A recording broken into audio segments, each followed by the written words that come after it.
欢迎来到王校长的呼吸小课堂。大家有没有发现，身边咳嗽、拉肚子、发烧的人突然又多了起来？你以为是换季感冒，其实是新冠，它又回来了，而且不是原来的那一波，而是升级后的 XDV 变异株，还有 KP.2 的亚分支传播更快，然后它的症状更复杂。今天我就用一条视频告诉你，这波新的毒株到底变在哪儿，而且为什么有人咳2天就好了，然后有人却进了 ICU， 以及怎么去照顾好自己还有家里人，特别是我们自己的肺部。当然，我平时作为自由潜水员，平时是怎么靠呼吸的训练来加速我们肺部的康复的。首先，这波病毒它到底变了什么？2025年上半年，国内主流的毒株从 JN.1 换成了 XDV 的系列 ，KP.2 作为新一代的亚分支，在刺突的蛋白上面出现了关键的突变，导致传染力比之前高出了12%到15%。虽然目前没有看到重症率显著的上升，但是它的传播速度确实是更快了。那第二是为什么有些人他可以轻轻松松，有些人却扛不住了？因为这波病毒最喜欢欺负体弱的人，例如65岁以上有一定的基础病或者正在使用免疫抑制类药物的人，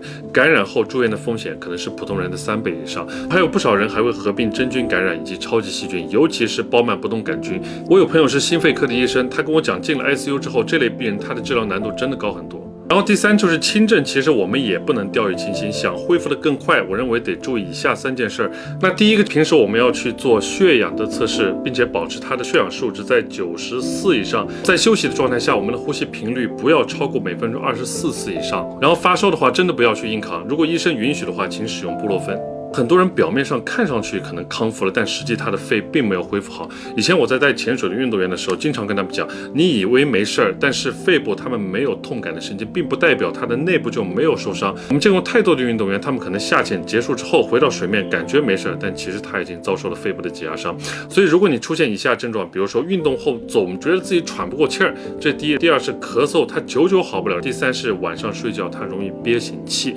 那这可能就是你的肺的弥散功能还没有恢复，需要做一定的呼吸的训练来帮助你更快的康复。那我来教大伙3种自由潜水员常用的肺部康复的训练的方法。首先第一种就是缩唇呼吸，把你的嘴撅起来，像这个样子，然后缓慢的吸气，吸气2到3秒，然后呼气4到6秒钟。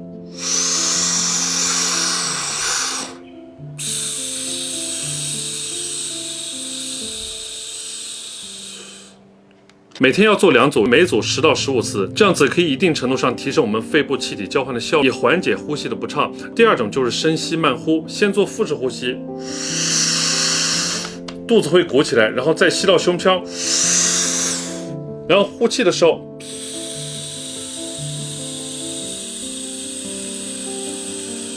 慢慢的吐，慢慢的吐，尽量一口气吐满8秒钟。每天10分钟的训练，这样子可以帮助你的肺泡完全撑开。第3种就是抗阻的呼吸的训练，我们平时会用一个小装置，让呼吸带一点阻力，就像去用哑铃去锻炼肌肉一样，去锻炼我们肺部的功能，甚至能练出我们膈肌的厚度，恢复就非常快。